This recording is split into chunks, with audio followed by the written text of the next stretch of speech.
লতাদি, একটু বিশেষ প্রয়োজনে তোমার কাছে এলাম। কি হয়েছে রে নীলিমা? আমি বড় ভুল করে ফেলেছি, তাই গোপাল দাদার কাছে আমার যাওয়ার মুখ নেই, তাই এসেছি তোমার কাছে। আরে বাবা, কি হয়েছে বলবি তো? আমি আমাদের মানুষটাকে অপমান করেছিলাম, কিন্তু কোনোদিন চাইনি যে সে মারা যাক। হাজার হোক তাকে ভালোবেসে বিয়ে করেছিলাম, কিন্তু আমার বাবা আর খগেন সবাই মিলে ষড়যন্ত্র করে পলাশকে খুন করে জলে ফেলে দিয়েছে। কি বলছিস তুই? গত রাতে সে যখন ঝালমুড়ি বিক্রি করে বাড়িতে ফিরছিল, তখন খগেন তাকে আক্রমণ করে লাঠির বাড়ি মেরে ওকে জলে ফেলে দিয়েছে। তাহলে তোর ঠিক থাকার সম্ভাবনা খুব কম, কিন্তু আমি বিশ্বাস করি না সে মরতে পারে। ও খুব সাহসী ছেলে। তুমি গোপালদাকে একটু বলো না, একটু খোঁজ নেবে গো। তোর গোপালদা জানতে পারলে নিশ্চয়ই প্রচন্ড খোঁজ করবে, কিন্তু তুই যেভাবে বলছিস তাতে তো পাওয়ার সম্ভাবনা খুব কম। তবু আমার বিশ্বাসও ফিরে আসবে। তোর বিশ্বাস আর ভালোবাসার জোর যখন আছে, তখন ওপরওয়ালার কাছে প্রার্থনা কর সে যেখানেই থাকুক ভালো থাকুক, আর একদিন তোর বুকে ফিরে আসুক। আমি প্রার্থনা করে যাব, তুমি শুধু গোপালদাকে একটু বলো। সে বিষয় তোকে চিন্তা করতে হবে না, আমি সেদিকটা দেখে নেব।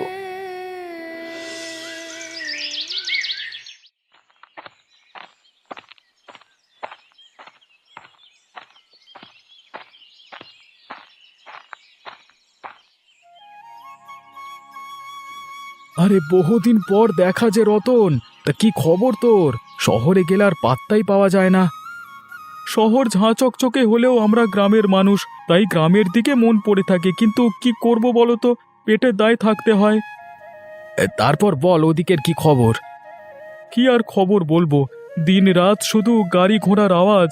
মানুষ মানুষকে ঠকাচ্ছে, খুন করছে, ধুলো ধোঁয়া দূষণ, আর মানুষে মানুষে হিংসা কলহ। এই নিয়ে আছে শহরের জীবন। আমার ভালো লাগে না, কিছু করতেও পারি না আবার। আজকাল এই দিকেও এসব শুরু হয়ে গেছে। এই দেখ না, অবিনাশ বাবুর জামাইকে কদিন আগে মেরে কোথায় যে ফেলে দিল সেটা তো জানতেই পারলাম না।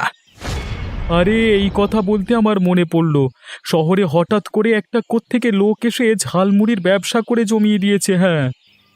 কি বললি তুই? ঝালমুড়ি? ব্যাপারটা খুলে বলতো আমাকে। আরে লোকটা কোত্থেকে এলো হঠাৎ করে জানি না, প্রথমে তো রাস্তার ধারে ঝালমুড়ি বিক্রি করত, কিন্তু তারা এত ভালো ঝালমুড়ি এবং এত বিক্রি, যে দুদিনের মধ্যে দোকান খুলে একেবারে মানে বড় দোকান বানিয়ে ফেলেছে। তুই তার দোকান চিনিস? আমি তো রোজ খাই তার কাছে। তাহলে তার ঠিকানাটা দে তো, আমি যাব তার কাছে। এই নাও, লিখে নাও ঠিকানা। বেশ, যাও না, তোমারও ঝালমুড়ি খেতে বেশ ভালো লাগবে, দেখো। হে,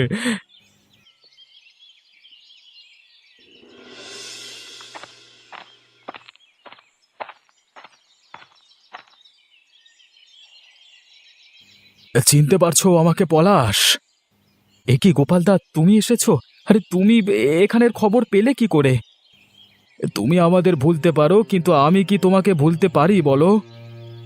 ভুলিনি গোপালদা, কাউকেই ভুলিনি, তবে দূরে আছি, ইচ্ছে করেই দূরে আছি। মানুষের স্বার্থপরতা আর পৈশাচিকতা নিতে পারলাম না গো, তাই এই দূরে থাকবার জীবনটাই বেছে নিয়েছি। কিন্তু দূরে থেকে যে অপমানের প্রতি উত্তর দেওয়া যায় না, নিজের ভেতরে সেই তাগিদটা নেই গো। কাদের উত্তর দেব? উত্তর তাদেরকে দেওয়া যায় যাদের সামনে জিতে যাওয়ার বাসনা থাকে। আমার কাউকে দেওয়ার কিছু নেই, আর পাওয়ারও কিছু নেই। নিজের মানুষ যখন আমাকে খুন করতে, তখন আর কাকে বিশ্বাস করব? দেখো, প্রত্যেক মানুষে ভুল করে, আর আমাদের উচিত একবার হলেও সেই ভুলটাকে ক্ষমা করা, অথবা সেই ভুলটার জন্য তাকে উপযুক্ত শাস্তি দিয়ে শুধরে দেওয়া। তুমি আজকে প্রতিষ্ঠিত হয়েছ তোমার পথে, সেজন্য আমি খুব খুশি, কিন্তু তুমি কি ভেবে দেখেছো তোমার জীবনে যদি আঘাত না আসতো তাহলে তুমি এত বড় প্রতিষ্ঠিত হতে পারতে না? সেই কথাটা তুমি ঠিকই বলেছ গোপালদা, এই কথাটা আমিও ভাবি মাঝে মাঝে, তাই আর কারোর প্রতি অভিমান রাখিনি মনে। ওপরওয়ালা যা দিয়েছেন আমাকে তাই মেনে নিয়েছি আমি। তুমি ভাবছো যে তোমার অনুপস্থিতিতে তোমার বউ খুব সুখে আছে, আসলে সে যে তোমাকে কতটা ভালোবাসতো তোমার চলে যাওয়া সেটা প্রমাণ করে দিয়েছে। সে এখন আগের মতো নেই, রোজ তোমার জন্য কাঁদে আমার কাছে এসে, রোজ খবর নেয়, রোজ তোমার বৌদিকে জিজ্ঞাসা করে তোমার কোনো খবর পেলাম কিনা। কিন্তু আমি কি করতে পারি বলো? একটা বারের জন্য হলেও ফিরে চলো। সকলের জানা উচিত যে তোমাকে খুন করবার চেষ্টা করেও তারা আটকে রাখতে পারিনি। তুমি তো তোমার রাস্তায় চলে সফল হয়েছো। এত করে যখন বলছো তখন যাব, কিন্তু মনে রেখো আমার এই ঝালমুড়ি বিক্রি করাই জীবন। এ জীবন আমি ছাড়তে পারবো না। তোমাকে ছাড়তে হবে না তোমার জীবন, শুধু তুমি সবাইকে একবার দেখিয়ে দাও যে কোনো কাজ ছোট নয়, কোনো কাজ করে কারোর সম্মানহানি হয় না, সব কাজই প্রতিষ্ঠিত হওয়া যায়। এত করে তুমি যখন সাহস দিচ্ছ আর তোমার কথা যখন শুনে এসেছি এতকাল, তখন যাব তোমার সাথে।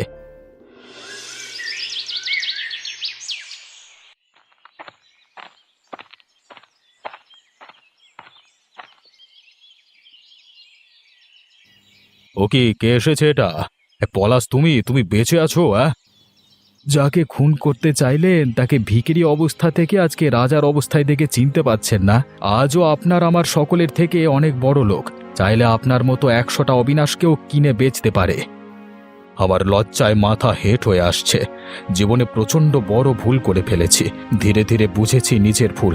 আজকে তোমাকে প্রতিষ্ঠিত দেখে নিজে খুশিও হচ্ছি, আর লজ্জায় মাথা নিচু হয়ে আসছে। এ কি পলাশ, তুমি ফিরে এসেছো? তো তুমি তুমি আমার কাছে ফিরে এসেছো?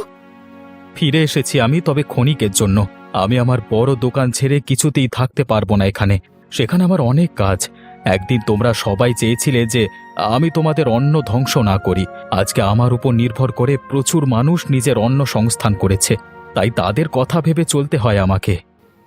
তুমি কয়েকটা দিনের জন্য শুধু আমার কাছ থেকে যাও, অন্তত নিজের করা পাপের জন্য তোমার কাছে ক্ষমা চেয়ে নিই, না হলে যে আমি শান্তি পাচ্ছি না। আমাকেও ক্ষমা করে দাও বাবা পলাশ। বড় অবিচার করেছি তোমার প্রতি। কারোর বর্তমান অবস্থা নিয়ে যে তাকে অপমান করা উচিত নয়, এবং সে ভবিষ্যতে যে কোনো বড় কাজ করতে পারে সেটা আমি ভুলে গেছিলাম। আপনারা ভুল করছেন। আমার এখন কারোর প্রতি কোনো রাগ দুঃখ অভিমান নেই। আমি শুধু নিজের জীবনটা নিজের কাজ করে বাঁচতে চাই। তবে তোমাকে প্রতিশোধ নিতে হবে। ওই খগেন লোকটাকে তোমাকে শাস্তি দিতেই হবে। সেসব কথা পরে ভাবা যাবে। জীবন সত্যি বড় অদ্ভুত। যে ঘর একদিন আমাকে ঢুকতে দিচ্ছিল না, এখন সেই ঘর আমাকে দুহাত বাড়িয়ে ডাকছে।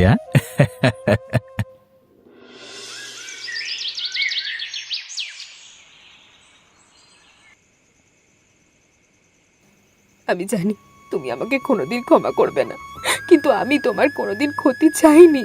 আমি তোমাকে খারাপ কথা বলতাম যাতে তুমি সেই কথাগুলো শুনে নিজের জীবনে প্রতিষ্ঠিত হতে পারো। আসলে আমার নিজের খুব খারাপ লাগতো যে তুমি আমার বাপের ভরসায় জীবন কাটাবে। আমার তোমার প্রতি কোনো রাগ নেই। তাহলে তুমি দয়া করে আমার বাবাকেও ক্ষমা করে দিও। দেখো, মানুষ তো জীবনে অনেক ভুল করে, তবে এই খগেন লোকটাকে ক্ষমা করো না। ও বাবাকে উস্কে এই কাণ্ডটা করেছে। তোমাদের যদি মনে হয় শাস্তি দিয়েই সঠিক ফল পাওয়া যাবে, তাহলে বেশ। ফল পাওয়া যাবে কতটা শাস্তি দিয়ে জানি না, তবে মানুষের কাছে অন্তত এতটা বার্তা যাবে যে কাউকে নিয়ে কারোর কাছে চুগলি করতে নেই। ঠিক আছে, সেই দায়বদ্ধতা থেকেই আমি তোমাদেরকে সাহায্য করব খগেনকে শাস্তি দেওয়ার জন্য। আসলে সে তার পুরনো রাগের বদলা নিয়েছে তোমার ওপর। সেটা আমি খুব ভালো করেই জানি। আমিও খুব খুশি হয়েছি তোমাকে প্রতিষ্ঠিত দেখে। এখন থেকে আমি আর তুমি একসাথে থাকবো। ঠিক আছে, তুমি যা চাইছো তাই হবে, কিন্তু খগেনকে কিভাবে শাস্তি দেওয়া যায়? সে তোমার সঙ্গে যেটা করেছে তুমিও ওর সাথে একদম সেটাই করবে।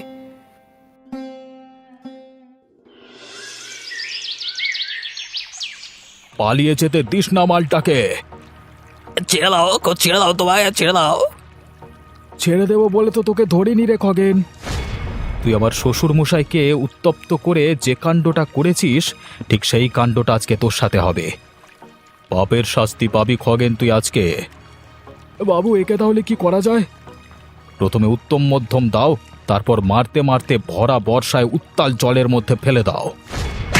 বেরোটা বেরোটা লাগছে, জলের মধ্যে ফেলে দিলে মরে যাবো, সাঁতার জানি না। সেটাই তো একমাত্র শাস্তি হবে রে। দেখ, আমি কোনো ভুল করিনি, তাই তুই আমাকে মারবার চেষ্টা করেও কিচ্ছু করতে পারিসনি, কিন্তু তুই পাপ করেছিস, আর সেই জন্য ওপরওয়ালা তোকে কি শাস্তি দেবে কেউ জানে না। ওরে বাবা রে, মেরো না, খুব কষ্ট হচ্ছে।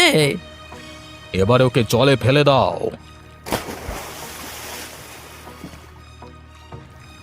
বাঁচাও, কে কোথায় আছো? বাঁচাও, মরে যাবো, বাঁচাও, হায় ঈশ্বর, রক্ষা করো। আজকে তোকে কেউ রক্ষা করতে পারবে না। সকলের কাছে এরপরে অন্তত একটা বার্তা যাবে যে কেউ যদি ভুল সিদ্ধান্ত নেয় তাকে শুধরে দেওয়া উচিত, তাকে কুবুদ্ধি দিয়ে আরও পাপ করানো উচিত নয়। বাবা পলাশ, তুমি আমাকে ক্ষমা করে দিও, না হলে তুমি চাইলে আমিও জলে ঝাঁপ দিতে পারি। না না, আমি আপনার উপর কোনো রাগ করিনি।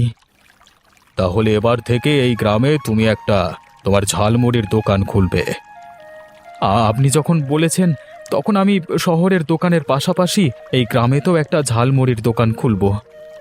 তাহলে আমরা রোজ পলাশের দোকানে ঝালমুড়ি খাবো আনন্দ করে।